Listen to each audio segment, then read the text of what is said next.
the top 25 rankings. The Associated Press poll released its. I did mine late on or early Sunday morning, late Saturday night. And for the most part, you know, it's the same differences. I still got Michigan at number 1. They got Georgia at number 1.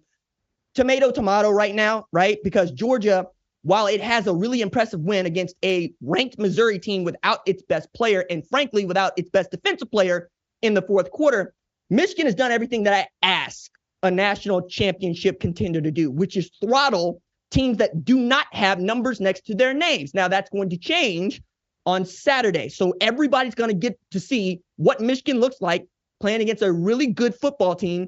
This time it's called Penn State, right? I still got Ohio State at number 3. They got Ohio State at number 3. And really, I don't have a problem with much anything else going on until we get into the 20s, but I'm just going to point out, I put Washington at number 4. They put Florida State at number 4.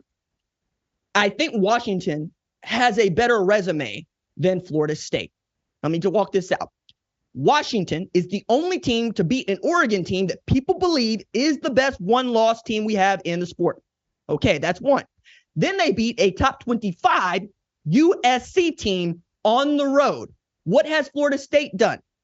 Florida State beat Duke without Riley Leonard. And when Riley Leonard was in the game, they were down 20-17 at home. That's not a good look. Okay. Oh yeah. They beat LSU. You mean the same LSU that got beat by 14 by Bama and the same Bama that lost at home to Texas. This is not that hard for me. Washington has the better resume. I don't care much about what you're doing outside of that.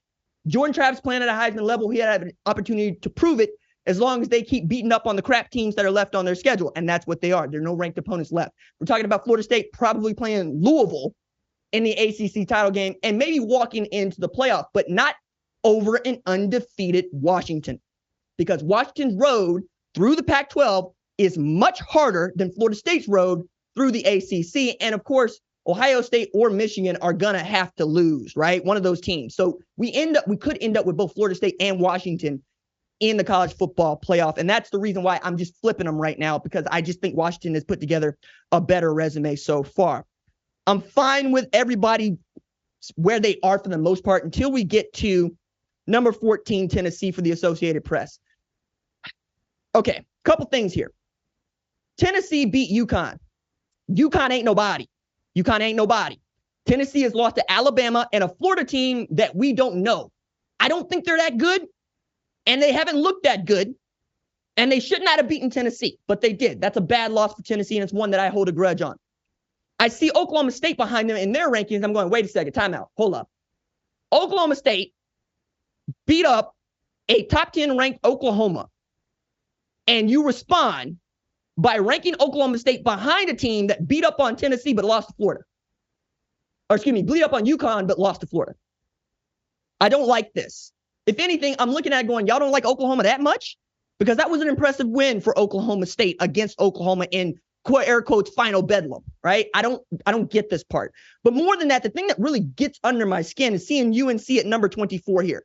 Now, I have ranked USC as a top 25 team. I put them at 25.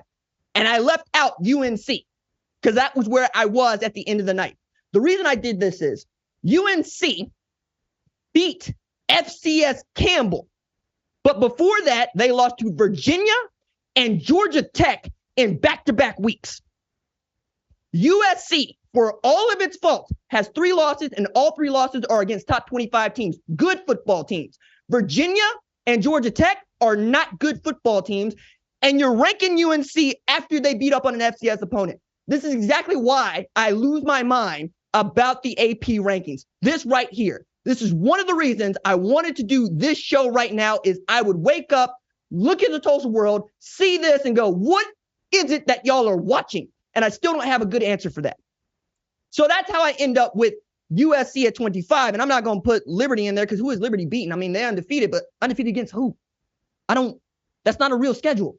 Like with that schedule they playing, cool, go run through Conference USA. Conference USA champion ain't going to beat whoever it is that's in the top 10, top 15, top 20. I would take UNC before I put Liberty there. But that's just me, right? So I got Arizona in there, and Arizona should be there, right? 2 ranked wins. And I'm glad to see that the AP thought the same here. I don't have a problem with Oklahoma at 17 here. I got them at 15. There's a little bit of moving and shaking here, and we could really talk about some other teams like Liberty. But other thing that I point out here is I got Iowa. That's a top 25 program, and they do not. I think that the same people that don't like USC being crappy on defense don't like Iowa being crappy on offense. Matter of fact, you could say that Iowa's anti-USC, or you could say that USC is anti-Iowa. Even so, Iowa is a 2-loss team atop the Big Ten West. Do you know that we are this close to once again watching Kirk Ferentz waltz into the Big Ten championship game? Because that defense and those special teams are so good. All you've been asking for is a quarterback who is something like good. Not great, not really good, just something like good, so that you don't get in the defense's way, and yet and still, even as he's been forced to demote his son at offensive coordinator, they respond by going to get a win in the nastiest 10-7 victory against Northwestern. I had so much fun with that. I love that sort of game because it's like Hands on a Hard Body. But for football fans, for those of y'all that don't know, Hands on a Hard Body is a documentary set in Longview, Texas, where they were giving a truck away to somebody that could leave their hand attached to the truck for the longest. So people would sit there sweating it out, not eating, not going anywhere, trying to win this truck. It's real riveting to watch, but it is excruciating if you are a part of either one of those teams watching your family go through this. And that's how Iowa had to feel playing Northwestern and vice versa. But we're also talking about an Iowa team that should be a 1-loss team. Okay? Cooper DeJean doesn't throw his hand in the air, still runs that play back. We're talking about them beating Minnesota. Okay? I don't understand how you could look at Iowa and not make them a top 25 team, or look at Iowa and say Liberty could beat them. Because that's what the rankings are for, right? The rankings are, did you win? Who did you beat? And how did you beat them? Okay? I think that if you beat somebody in a head-to-head and you have the same record, you should be ranked ahead of them. I don't believe in this, well, it's a different football team now. Nah, it's the same dudes. Same dudes. And if you are thinking that you should be doing something like that, say, look at Texas, who's at number 7. Number 7 with Malik Murphy at quarterback, or number 7 with Quinn Ewers at quarterback? Because if Quinn Ewers comes back and Texas isn't a top 4 team, I'm going Yankee chain. Because I can't stand the hypocrisy here. You can't move the goalposts on the kids like this. For years, I did a show where I wanted to talk about teams like Liberty being undefeated, get an opportunity to get the same beat down in the college football playoff that Oklahoma got against LSU. But that ain't what the sport is. Producer Cat would tell me, RJ, you got to talk about the sport as it is, not as you want it to be. But I do not have to stand for this hypocrisy right here. You're not going to tell me that somebody's worse after they beat someone in a head-to-head with the same record, because that's gaslighting, and we don't do that in college football, or at least I don't.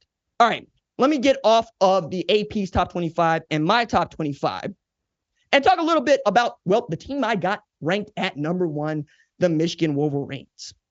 If you like what you've seen, consider subscribing to the number 1 college football show on YouTube, the Fox Sports app, or wherever you get your podcast.